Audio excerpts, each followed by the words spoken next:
Ini adalah video yang bersejarah bagi Arab Saudi. Orang di kiri ini bernama Muhammad bin Salman atau yang sering dikenal dengan sebutan MBS, putra mahkota Arab Saudi saat ini, yang merupakan anak ke-8 dari 13 anak Raja Salman. Hah? Anaknya 13? Ya, Raja Salman memang raja yang gagah perkasa.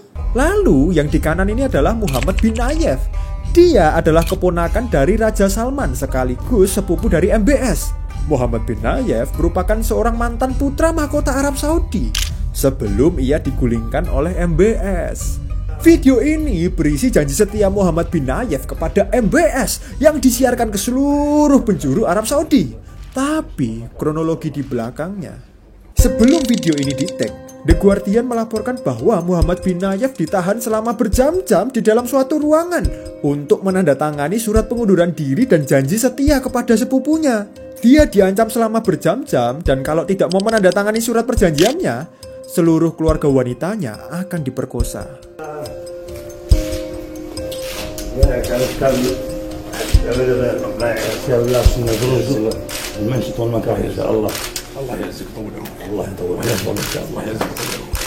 Nayef awalnya menolak, namun pada akhirnya ia terpaksa menyetujuinya.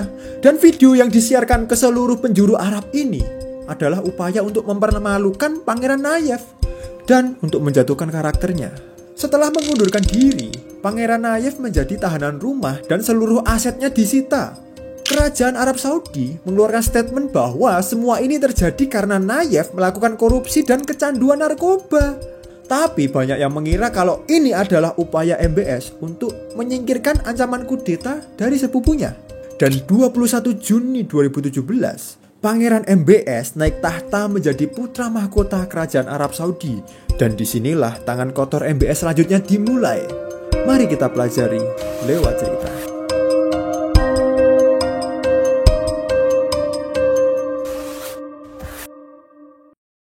Di antara anak-anaknya yang lain, Raja Salman ini paling menyayangi MBS. Ia dinilai banyak memiliki kemiripan dengan Raja Salman. MBS merupakan orang yang keras dan tanpa ragu menyingkirkan siapa saja yang menghalangi jalannya.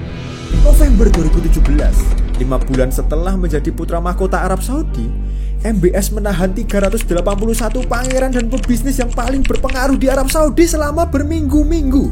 Mereka diinterogasi dan ditahan di Ritz-Carlton. Ya, penjaranya orang kaya sih memang. Beda. Otoritas Arab Saudi ngeklaim penahanan ini bertujuan untuk menyelidiki dan memberantas korupsi yang dilakukan oleh para elit Arab Saudi. Dan mereka menyatakan berhasil menyita aset hingga 6.000 triliun rupiah. Tapi banyak yang merasa ini bukan pemberantasan korupsi. Why were you in the Ritz-Carlton for so long? Well, you have to ask the government, not me, frankly speaking. I don't believe I belong there. Pangeran Al-Walid menjadi satu dari 381 orang yang ditahan di Ritz-Carlton. Ia merupakan seorang bilioner dan investor paling terkenal di Arab Saudi yang pernah masuk ke dalam 100 orang paling berpengaruh di dunia. Dalam wawancaranya dengan Bloomberg, ia seperti tidak berani menceritakan apa yang terjadi di sana. Pangeran Al-Walid seperti menyembunyikan kekhawatiran yang mendalam. You've forgiven him? I didn't forgive him. I forgot and forgiven the whole process completely. It's behind me. Completely. Sehingga banyak yang mengira ini bukan merupakan pemberantasan korupsi, tapi upaya untuk penegasan kekuasaan agar elit-elit ini nggak macam-macam dengan MBS. Banyak pengamat yang meyakini bahwa MBS ini ingin menciptakan kekuasaan mutlak pada dirinya. Salah satu pengamat yang paling punya influence dan paling berpengaruh adalah Jamal Khashoggi. Siapakah Jamal Khashoggi dan kenapa di video wawancara Pangeran Al-Walid dengan Bloomberg ada yang komen kayak gini? Khashoggi merupakan seorang jurnalis paling terkemuka di Arab Saudi. Ya kalau di Indo kayak Najwa Shihab lah. Ia juga merupakan teman dari Pangeran Al-Walid.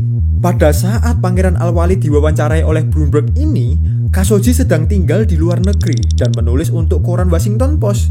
Ia tinggal di luar negeri agar bisa mendapatkan freedom of speech untuk mengkritik MBS melalui Washington Post. Pertanyaannya, mengapa ia mengkritik MBS? MBS ini memiliki ambisi besar untuk mereformasi Arab Saudi.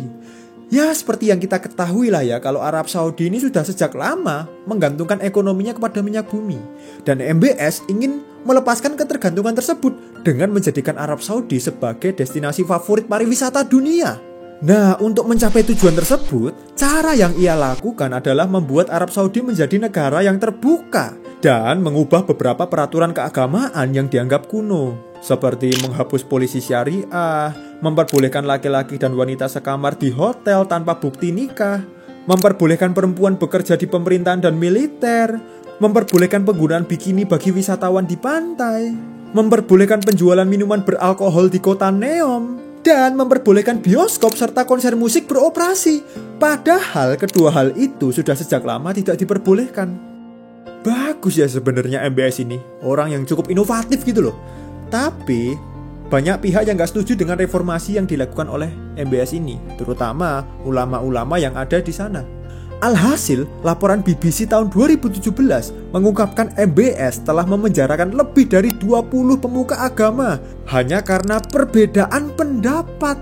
Yap, hanya karena kebijakannya dipertanyakan, MBS ini berani memenjarakan siapapun, setenar apapun orang itu. Bahkan seorang Salman Al-Odah, ulama terkenal dengan 12 juta followers di Twitter, dipenjara hanya karena ia nge-tweet, "Semoga Tuhan menyelaraskan hati mereka untuk kebaikan rakyat mereka." Kata mereka ini merujuk kepada pemimpin Qatar dan pemimpin Arab Saudi.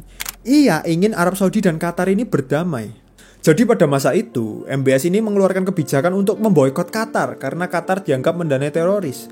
Dan tweet ini dianggap mempertanyakan kebijakan MBS. Dan hanya karena tweet ini, Al-Odah akhirnya dipenjara dengan 37 dakwaan, termasuk penghasutan terhadap penguasa, menyebarkan perselisihan, hingga terhubung dengan terorisme. Dan sepertinya ia segera mendapatkan hukuman mati. Ya, sebegitunya MBS ini ya. Selain para ulama, banyak juga aktivis, akademisi, dan orang yang punya influence lain itu ditangkap hanya karena mempertanyakan kebijakan MBS di platformnya masing-masing. Seperti Essam Al-Zamil, seorang ekonom dari Arab Saudi, yang ngepost video kalau dia meragukan valuasi IPO Saudi Aramco, BUMN perminyakan milik kerajaan Arab Saudi. Ada juga Lojin Al-Hatlul, aktivis perempuan yang menuntut hak perempuan melalui sosial medianya. Dan akhirnya ia ditangkap bersama dengan 10 aktivis perempuan lainnya. Lembaga HAM internasional melaporkan mereka disiksa dan mengalami kekerasan seksual selama di penjara. Dan masih banyak lagi orang lain yang dipenjara atau hilang karena mengkritik penguasa kerajaan. Kalian bisa bayangin ya seberapa diktatornya putra mahkota Arab Saudi ini.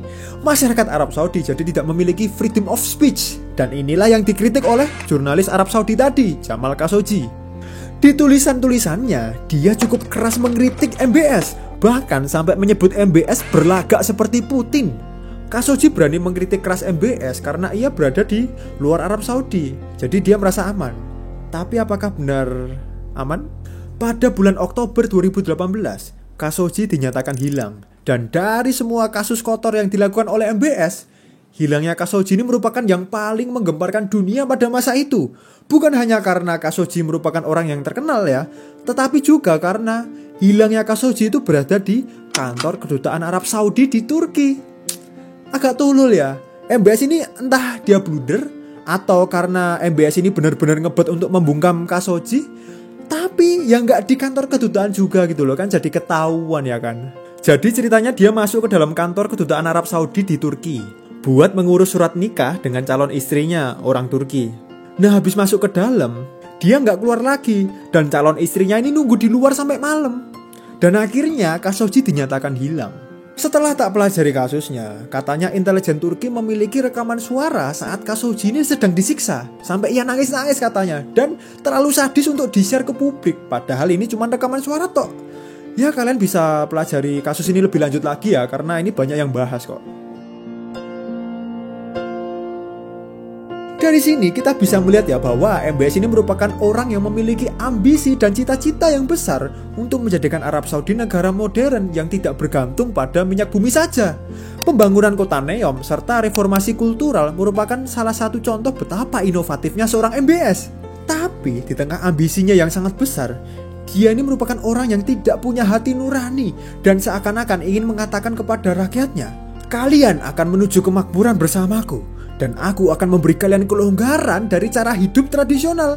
Tapi jangan sedikit pun kalian ganggu langkah-langkahku. Dan itulah dia MBS. Menurut kalian gimana?